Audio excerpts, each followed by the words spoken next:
Welcome back to That Dad Guy. It's January 7th, 2025, and today, once again, we are going to continue looking into my father's stamp collection, and we've been focusing on South America lately, so we're going to continue with that. And as of 2025, I changed up the format of how I'm doing these videos about my father's stamp collection. I'm just doing it one country at a time. So sometimes he'll have lots of stamps by that country, sometimes he'll have very few. But what I want to do is add a little bit of history. Not enough history that you'd be able to pass a course on the country, but just enough history that if you were at a cocktail party or you're at a friend's house and you were talking, you might just have a little bit more information about this country than you did before you watched the video. So that's kind of my intention, and it also helps me either refresh my memory about a country or learn something myself, because not all these countries I've had a whole lot of exposure with their history, and so it's given me a real good opportunity to delve a little bit deeper into some of them. So if you're finding my channel for the first time, make sure you like, you subscribe, you leave positive comments, you share with other people, and you put the notification bell on so you don't miss out on any of these other videos. And I do a lot of different videos. They're not just about stamps, but today you got lucky. If that's what you want to learn about, that's what we're going to do. So the country we're going to focus on today is Guyana. So we're looking at the northeast part of South America, and it's got a bit of a history to it. It's been around a long time, as most of these countries have. We kind of focus on the colonization time, when the Europeans go in, but their history is well before that, and I think most everybody knows that when the Europeans arrived, there were already people here living and having a life and doing things, so we recognize that. So what I want to do is I want to talk a little bit about Guyana. Did you know it's the third smallest sovereign state in area on the mainland South America? It's also the second least populous. The only one that's got less population in it is its neighbor, Suriname. It's the only official English-speaking country on the mainland as well. So why is that? We're going to get into that. It has a motto of one people, one nation, one destiny. Great motto. So let's go back into that colonization period. When was that region discovered by Europeans, that is? So Christopher Columbus, on his third voyage, found it in 1498. So that was kind of the first time that the Europeans touched base on that land. It was written about by Sir Walter Raleigh in 1596, but the Dutch came and put their first settlements there in 1581.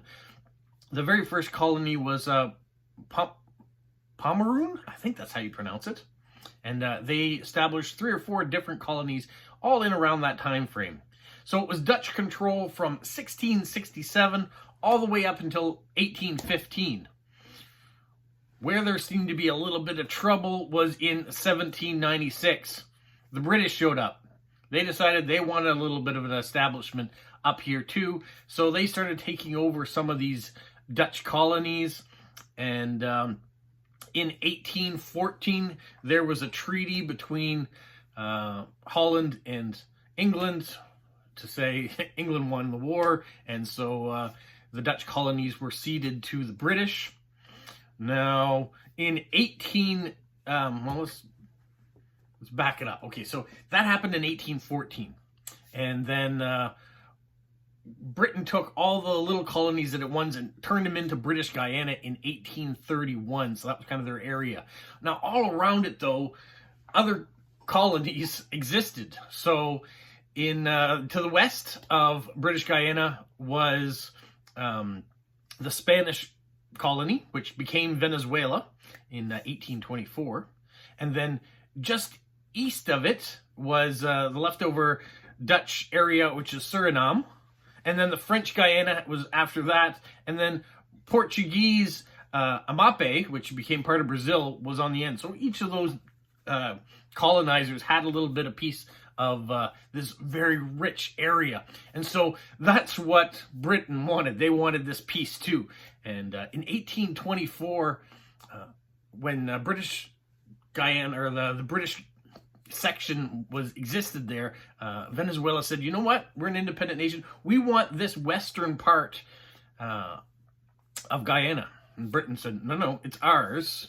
And there was a battle back and forth. In 1899, it took all the way to 1899 before an international trade organization, a tribunal got together and said, no, based on the signed Declaration of 1814 between the Dutch and the British, this land belongs to Britain. So between 1831 all the way to 1966, this was Britain's territory. And then in 1966, Guyana got its independence. And by 1970, it became a republic. The only other thing was that in 1966, when it got its independence, Venezuela decided, we're taking this portion back that we think should be ours. It's part of Spain, this territory, and they still have it to this day. There's been some conflict between these two nations, but it hasn't amounted to war or anything to that effect yet. Hopefully it won't. But there is some disputed territory there on the western front of Guyana. What you should know is that Guyana in 2017 had 41% below the poverty level in its country. It has a very small population. So to the 800,000 people that live there, 41% of them were below the poverty line. In 2015, crude oil was discovered. In 2019, they started drilling it. And by 2020, their economy grew by 49%. It's the world's fastest growing economy. By 2025, this year, they're considered the largest oil producer per capita in the world. They have the fourth highest GDP per capita in all the Americas after the United States, Canada, and the Bahamas. And so they're a nation of new wealth that still has a problem with poverty. So there's a distribution issue there, but they're growing quickly. Now, what I want to get into, now we've got a little bit of knowledge that maybe you didn't have before. Let's have a look at some of the stamps that my father was able to collect. And that he's collected stamps. These are the very few that he's gotten from British Guyana. And you can see the different spelling of it. G-U-I-A-N-A or Y-A-N-A.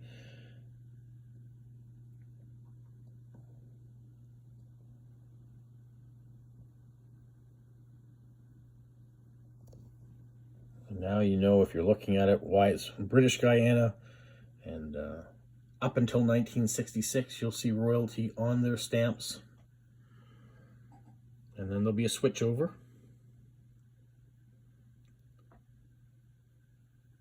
There are some beautiful stamps.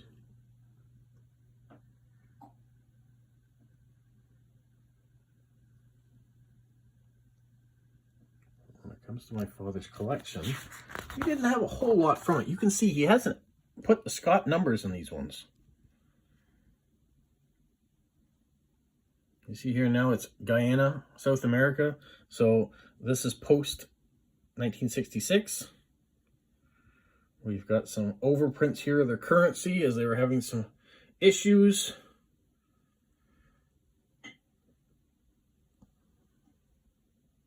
And I don't mean printing issues. I just mean financial issues in the country. Inflation taking over.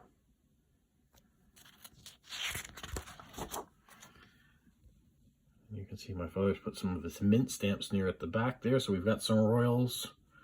We've got Lady Di and Charles and the kids back when they were kids. Lift this up here, you can see the Queen and Prince Philip. This is a really nice one here with the Disney characters.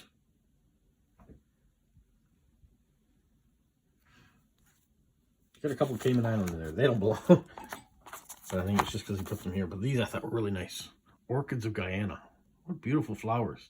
And you can see when you have the whole sheet where the flowers exceed the stamp, if you just put that rectangle, you would miss this extra detail that's there. If I put that back there too, we have the rare endangered wildlife of South America. All the birds. So not a lot of stamps. Not every country that I cover is going to have a ton of stamps to show you. At least it gives me an idea of what I should be looking for when I go to stamp shows. Maybe I should be looking for some more Guyana stamps. that fill in this collection, pull out the Scott catalog, start putting them in order. It's very possible. But for the meantime, there are a lot more countries in this album that I've yet to show you, so there will be more videos coming out, a little bit more history too, to take you along the road, and hopefully we'll both learn something along the way. Well, that's it for today. Have a magical week. What follow? You say like, subscribe, share, and tell all your friends. Who's a good boy? Who's a good boy? Bye. We're getting a little snow again. Just a dusting. But winter is not done with us yet. Well, it shouldn't be. It's just started.